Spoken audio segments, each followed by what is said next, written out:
Là, là. Comme je t'ai montré, là, avec le petit doigt. Là, on va prendre les balles, si tu veux les mettre dans le trou. Tiens, regarde.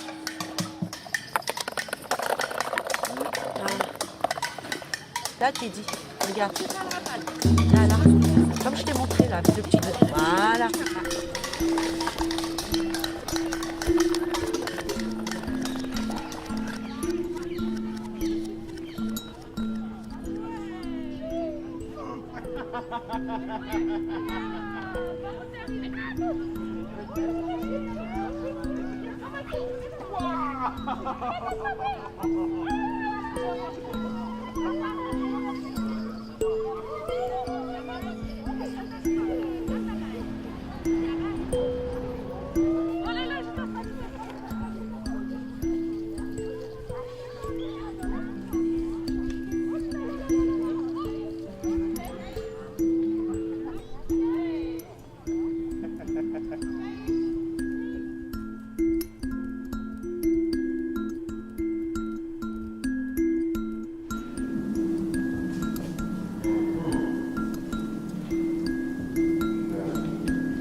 Pour moi, le rêve, c'est ce qui existe avant qu'on réalise les choses.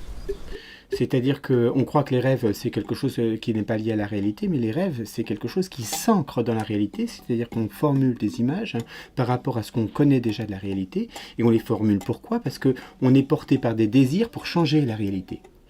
Et en fait, les rêves, c'est exactement comme ce qui se passe sous la terre. Hein. Quand une graine est sous la terre, elle n'est pas encore sortie, il y a toute une vie encore invisible, hein, et qui à un moment donné va prendre corps dans la réalité, va sortir.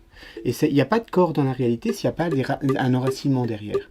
Et finalement, en travaillant une plante, il faut lui laisser le temps de pousser. Et les rêves, c'est la même chose. Il faut leur laisser le temps de pousser. Et ils ne poussent pas n'importe comment, ils poussent parce qu'il y a des dialogues comme entre nous, hein, entre Gila et moi, mais des dialogues aussi avec un territoire. Et pour moi, c'est ça, cette question de comment ça vient, comment ça prend le temps de rêver, en fait.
Je dois t'avouer une chose, c'est que ça fait finalement 10 ans que j'ai un rêve de jardin des merveilles, quoi. Pendant longtemps, je me suis dit que j'arriverais pas à le faire, et puis un jour, l'occasion s'est présentée. Parce qu'il y avait cette opportunité, suite à tout le travail que j'ai fait avec les crèches autour du Jardin sous la Lune, un spectacle sur les rapports à la nature, avec des jardins suspendus, etc., et où on a travaillé dans les crèches, notamment la crèche de la Bergère. Suite à ça, et à l'impact que ça a eu sur les crèches du département, eh bien, on nous a proposé une résidence verte donc, dans le parc de la Poudrerie. Quand on est arrivé ici l'année dernière, on était vraiment dans un endroit où le gazon était taillé tous les mois, une herbe très rase, très pauvre, un sol très sec, très peu de biodiversité. Depuis donc août 2015, l'herbe a pu être tondue. Là, l'herbe ça s'est un peu rétracté, elle s'est un peu recroquevillée, mais il y avait beaucoup d'espèces, il y avait beaucoup de renoncules, des marguerites, des achillées qui étaient sortis de partout, et qui sont une base sur laquelle on va travailler, dans laquelle on va pouvoir tailler, c'est-à-dire qu'on va pouvoir passer à la tondeuse, les isoler, choisir ce qu'on veut garder ou pas dans les pelouses. La deuxième chose, c'est qu'on a commencé à moduler le terrain, avec Vincent quand on a commencé à travailler. Donc moi je suis paysagiste, Vincent il est artiste, il est metteur en scène.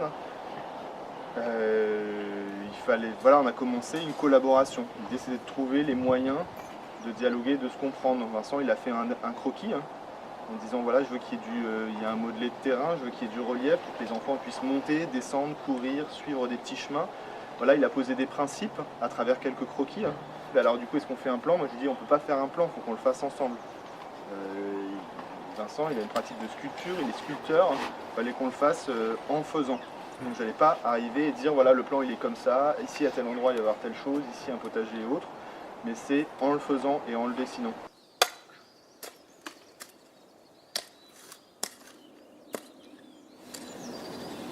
Ouais, un peu par là, ouais. J'ai l'impression que là, si tu veux, T'as raison, ouais. ça là il faut encore je creuse un peu plus, tu vois, on va Ouais, d'accord.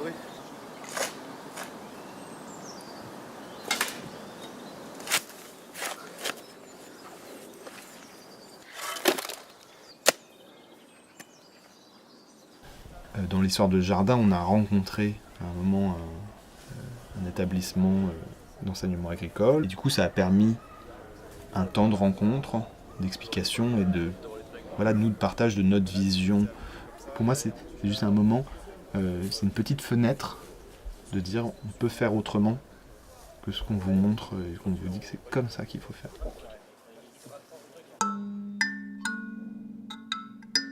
Pour moi, la rencontre avec Vincent, c'est un dialogue. C'est apprendre à se connaître. C'est comme quand on dit un terrain, pour commencer à le travailler, à en faire un jardin, il faut commencer par l'habiter et y passer du temps et y vivre. Pour moi, c'est la même chose avec les gens.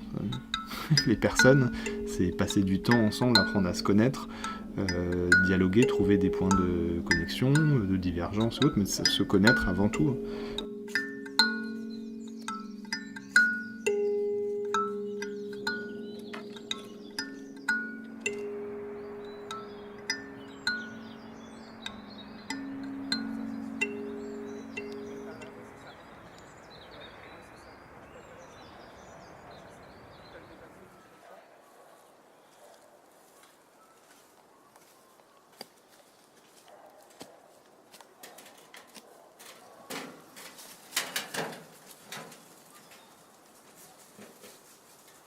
Finalement, c'est un langage qui est très proche du mien aussi, puisqu'en fait, il s'agit de volume, il s'agit de couleur, il s'agit de forme, il s'agit de cheminement, de pensée, etc., quoi. Mais c'est un langage qui n'est pas le mien, et j'aurais jamais pu faire ce truc-là si on n'avait pas fait à deux ou à plusieurs, en tout cas. Peut-être le ramener de là ou de l'autre. Peut-être là, non? De l'autre côté. Bah, le truc c'est qu'il il avance vraiment comme ça. Alors, ça peut être en dessous, ça peut être sous l'arc. Le travail de Guillain, moi je vous le dis comme quelqu'un qui ne connaît pas trop, c'est finalement comment on modifie le paysage, mais en faisant le plus possible avec le paysage. C'est-à-dire que finalement, on a énormément modifié le paysage ici, mais d'une certaine manière, ça ne se voit pas. Et en fait, c'est comme si c'était un travail de l'invisibilité. On fait avec les choses, mais sans essayer de se montrer, se mettre en avant.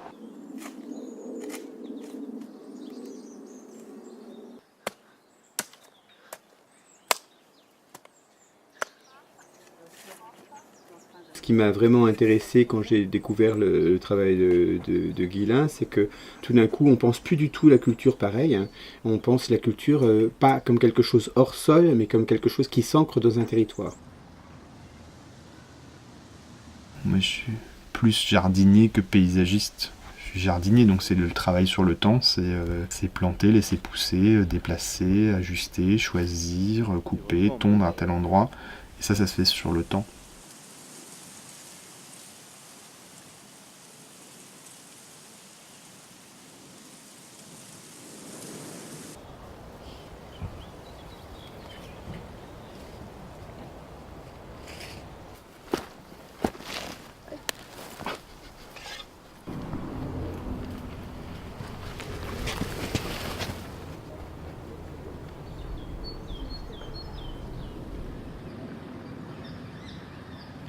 Et en fait, quand on regarde bien, un jardinier intelligent, c'est-à-dire un jardinier qui développe une intelligence du jardin, eh bien, il permet au jardin de se déployer d'autant mieux. C'est super. C'est vachement bien. Je pense que c'est là qu'il faut qu'il aille. Hein. Ouais. Il marche pas du tout là, l'hybride je l'avais eu dans la haie, là ça marche pas du tout là-bas. Ouais. Ah, tu l'avais essayé? Ouais. Oui, c'est ça, d'accord. Ok. Elle, il faut qu'elle fournisse de l'énergie pour se retourner, quoi. D'accord. Les endroits où il y a eu vraiment un jardinage intelligent, c'est-à-dire par exemple dans les forêts amazoniennes, etc., ou au Japon, ou même en France, ou partout où il y a eu un beau jardinage, tout d'un coup le jardin devient encore plus lui-même et le jardinier devient encore plus lui-même. Parce qu'en fait la question de fond, c'est pas le jardinier ou le jardin, c'est le couplage du jardinier et du jardin. Et c'est ça qui fait que l'un et l'autre s'épanouissent.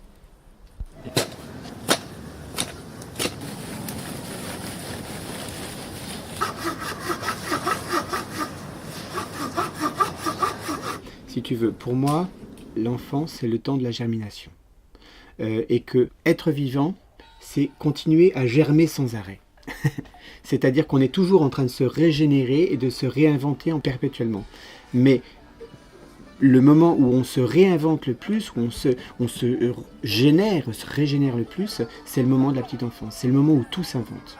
C'est-à-dire que toutes les structures mentales se font avant 3 ans. Et du coup, ce qui est très important, c'est d'aborder cette relation du tout petit au jardin, parce que c'est ça qui va déterminer ensuite pour toute notre vie ce que va être notre relation au jardin après. Et c'est cet endroit-là qu'on cherche à trouver. Et c'est le même que quand on touche un adulte. La maman, le papa avec son enfant sont émerveillés au même endroit. Et ce rapport d'émerveillement au monde, je pense que c'est ça qui fonde notre sentiment esthétique.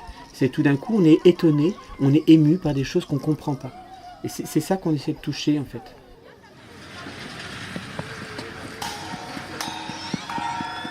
Moi, je ne pouvais pas me dire que j'allais accueillir des enfants sur un site où je ne savais pas ce qu'il y avait dans la terre. Donc le premier truc, en dessous, souvent, en dessous de beaucoup d'écoquartiers, il y a une terre qui est polluée. Donc je me suis dit, au moins il faut que je sache, et puis il faut aussi que je montre l'exemple. C'est-à-dire quand on fait un jardin pour enfants, la première des choses, c'est de savoir qu'est-ce qu'il y a dans le sol, qu'est-ce qui va pousser, comment comprendre l'humus avant de comprendre ce qui pousse au-dessus. On va l'appeler comment ici? C'est le jardin des merveilles. On met jardin des merveilles? Oui, émerveille comme émerveillé. Ça fait 40 ans que c'est comme ça. On n'a pas de matière organique. Il n'y a pas de formation. Ah oui, avec le sable, c'est un tas de sable, donc ça minéralisait tout à l'heure. Ça a été rapporté. On est à combien? Ça fait pas du tout pareil. Là, c'est vraiment de la pierre. Oui, là, ça fait presque de la pierre. C'est vraiment massif. Bon, niveau chimique, il n'y a pas grand monde. C'est la partie la plus dure et c'est toute la zone qui est avec du sable et de l'argile. Et quand on la défait, on sent que c'est collant.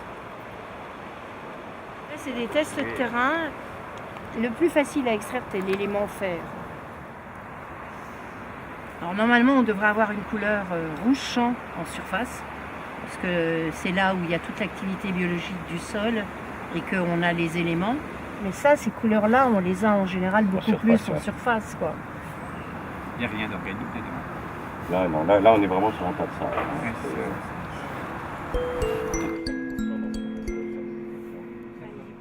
C'est pas énorme, hein. Il va pas vous en falloir beaucoup, hein. C'est des enfants qui ont 3 ans? Moins de 3 ans. Moins de 3 ans. Oui, voilà. Donc c'est plus justement le rapport de rêverie, de sensualité par rapport à un environnement.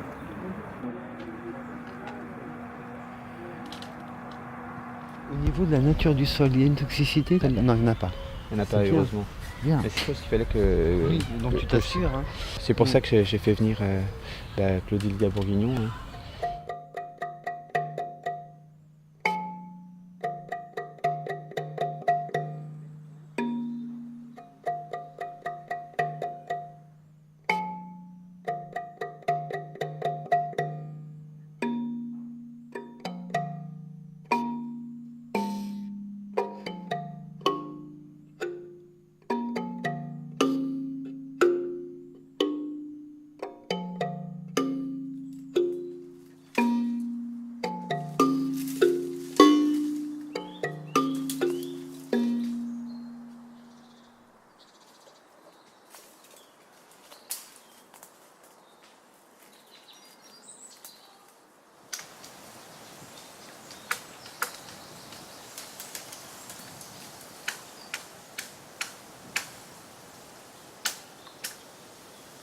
D'un point de vue tout simplement philosophique de base, quoi.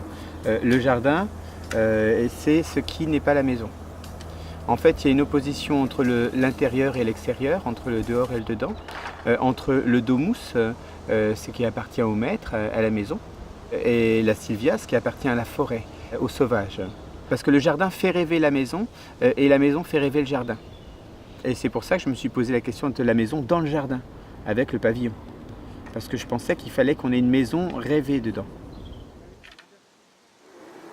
Ouais, mais je sais pas, il y a d'accord, c'est la logique du coquillage quand même, tu vois. Vas-y, vas-y. Moi j'adore la logique du coquillage. Bah, faisons le coquillage. Voilà, regarde. Si ça sort encore plus, ouais, encore plus. Il faut la creuser un peu, c'est ça? Ça stabilisera comme ça. Ça ferait ça là. Ouais, tire sur tes jambes, tu vas voir. Tu vas gagner. On va gagner des années.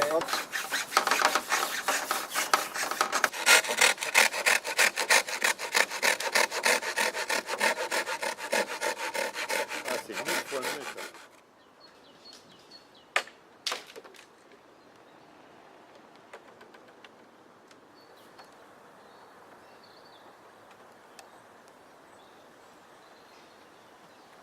Vincent Brédif, d'abord, il faut savoir que c'est un sculpteur.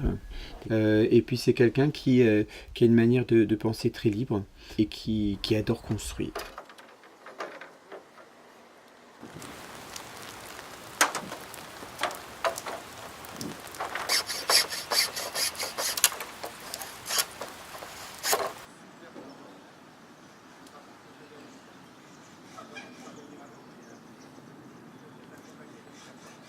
En fait, se poser le souci du rapport au monde, c'est s'interroger sur ce qu'on laisse à nos enfants, sur l'avenir des générations futures, et se dire peut-être que cette civilisation, il faut en changer absolument. Il faut en changer absolument, et tout de suite. Tout de suite, ça veut dire, on retrousse ses manches, et puis on cultive son jardin autrement.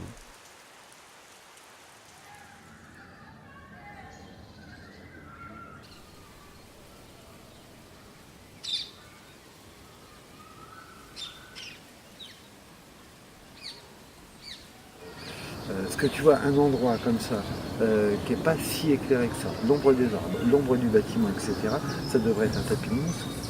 Là, c'est que le sol est super drainant et tout, hein. C'est un bon sol. Hein. Mais par contre, il n'y a pas beaucoup de profondeur, quoi. C'est-à-dire que tu vois, les racines, elles rentrent à ça, mais après, il n'y a pas beaucoup de vie. D'où l'intérêt de fabriquer de la terre. Oui, et puis peut-être justement donc de faire des buts, une espèce de mix avec les techniques de décaisser avant de faire ta butte. Ouais. Tu vois, de la décaisser de façon à maintenir ta fraîcheur. Alors quand tu dis décaisser, c'est-à-dire qu'on enlève la partie superficielle du sol. Oui, c'est ça. Qui va être réemployée pour faire ton sommet de butte. Parce que là, vous avez une belle matière de surface. Ouais, d'accord. Alors ça, c'est plutôt ce que développe Sapposer, mais sur un principe de lasagne à bed, à mon avis. Tu vois, c'est-à-dire quelque chose qui va être monté, puis vraisemblablement démonté, puis vraisemblablement remonté, et pourquoi pas déplacé à cette occasion-là, etc., etc.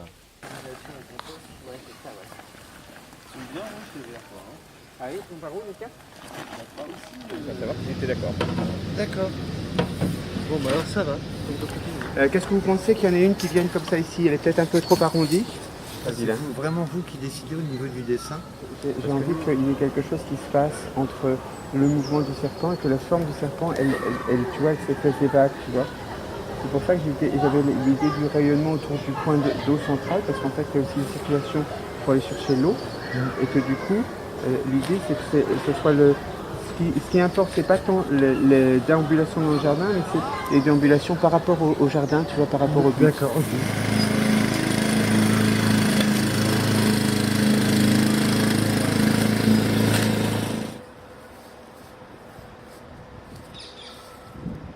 Du chéton, c'est que de l'eau. Donc après, on fait gaffe à bien la recharger, parce que de toute façon, on va forcément être en dôme. D'accord. Mais il ne faut pas l'être trop, parce que sinon, effectivement, ça fait vraiment copinière. Alors le problème, si tu pailles trop tôt, c'est que ça ne va pas réchauffer. L'eau, c'est l'allumette. Ouais, d'accord. Ah ouais, c'est vraiment le détonateur. L'azote, c'est vraiment le carburant. C'est quand même... Et le carbone, c'est la matière brûlée. Il faut vraiment qu'il y ait les trois pour que ça se passe bien. D'accord. Parce que si tu manques d'eau, l'opération ne se fait pas. Voilà. Alors c'est aussi l'occasion de vérifier si tu as des grosses fautes de pente. Tu vois, donc on sait qu'il faut qu'on relève un peu d'ici. D'accord. Tu vas voir la chose la plus présentable possible au début, mais qu'après ça évolue et que ça se construise au fil du temps. D'accord. Je pense que là on va avoir un ensemble de petites buttes ici. Ouais. Mais ça serait pas mal qu'après on en construise à d'autres endroits. D'accord. Peut-être, hein, je sais pas si tu es d'accord avec moi qu'il y en a un mais.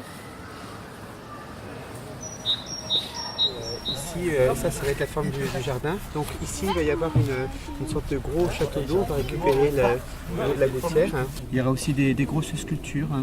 Je voudrais qu'il y ait des sortes de sculptures un peu végétales recouvertes de mousse. Je ne sais pas trop où dans le jardin.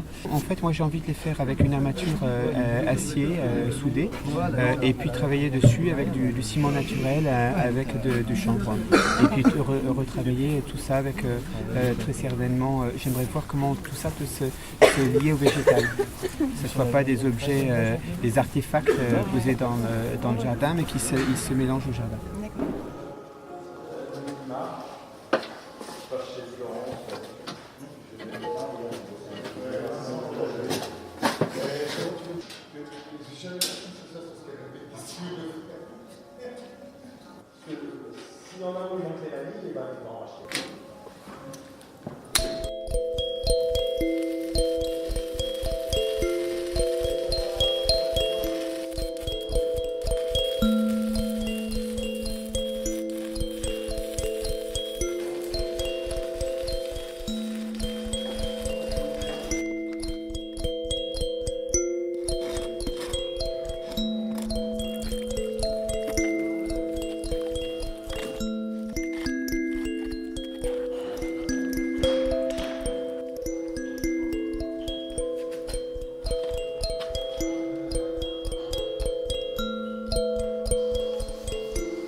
Le Jardin des Merveilles, pour moi, c'est le premier projet qui fonde quelque chose qui ne sera pas une compagnie, mais qui est un collectif d'artistes qui s'appelle Les Deux Mains qui chantent.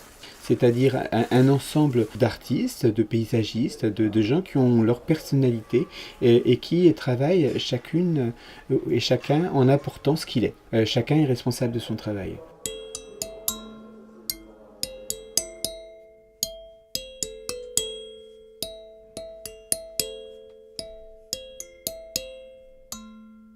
Émilie Frezza aussi, c'est une rencontre inattendue dans un train, quelqu'un qui travaille, qui fait de la sculpture, qui travaille sur le jardin depuis longtemps, dans une approche qui est différente de la mienne. Elle est attentive aux lignes du bois, par exemple.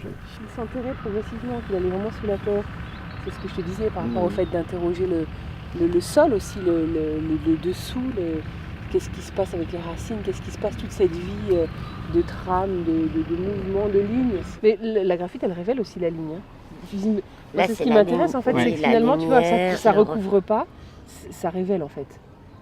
Parce que moi, vraiment, ce qui m'intéresse, c'est que ce soit vivant, parce que c'est vraiment très changeant. Par moments, c'est vraiment noir et c'est absorbant, c'est une profondeur, et par moments, c'est un miroir. Ouais. Donc, il y a toujours cette espèce de respiration de la forme comme ça qui respire et qui change sans arrêt de volume. Ouais.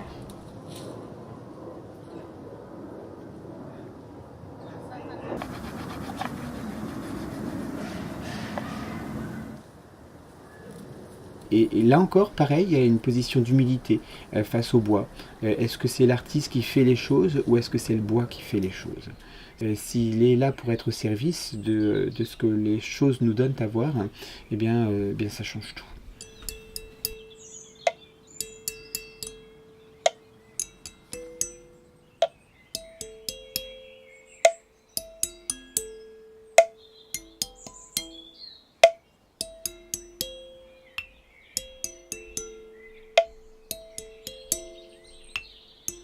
Il va y avoir, on travaille avec d'autres artistes, là il y a une artiste qui va faire aussi plein de petites sculptures toutes petites qui seront sûrement cachées dans les buissons, dans les arbres et qu'on pourra aller regarder mais qui ne sont pas pour être montrées mais qui sont des choses qu'on pourra regarder quand on les cherche. Nélida, c'est vraiment une artiste qui a une personnalité très forte, qui fait un travail qui semble, qui est très humble, qui paraît presque un peu comme ce que fait Guilain, presque invisible, et puis en fait qui nous force à apporter un regard sur des petites choses de rien. Et c'est peut-être en regardant des petites choses de rien qu'on comprend et on est sensible à la poésie du monde. Quand on regarde la poésie contemporaine, c'est souvent sur des petites choses anodines. Le poète, c'est quelqu'un qui va regarder, qui va voir des choses que les autres ne vont pas nécessairement voir et retrouver du sens à des endroits où il n'y avait plus de sens. Et Nélida, c'est quelqu'un comme ça qui a un regard poétique, une rêverie sur le monde.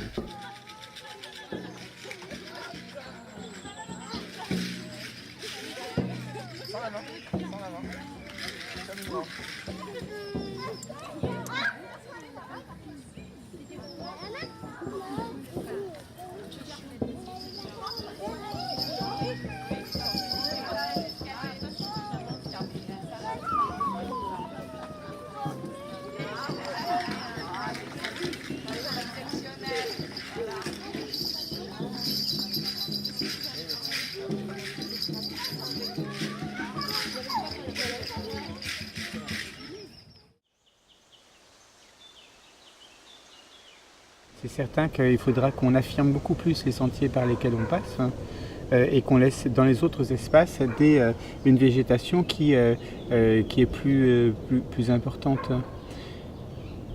Parce qu'en fait, les enfants sont habitués non pas à suivre des sentiers, mais ils sont habitués à être dans des espaces ouverts où il n'y a pas de sentier.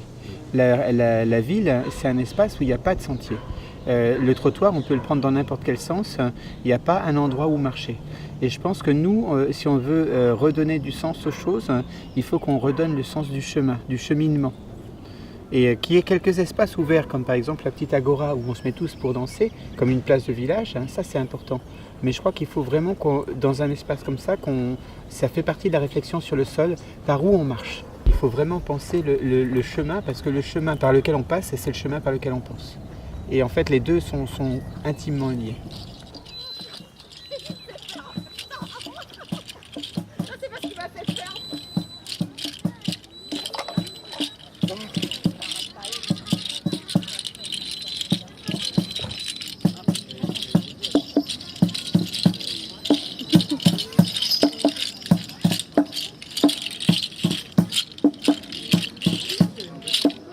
Donc la question, c'est plutôt que l'enfant, il expérimente son rapport au monde. Parce qu'en expérimentant son rapport au monde, il devient autonome. Et c'est en ça que ce jardin est subversif, parce que ce qu'on défend, c'est l'autonomie de la pensée des enfants et des adultes. Et non pas la normativité d'une société qui enferme tout, le bon et le mauvais, dans des cases.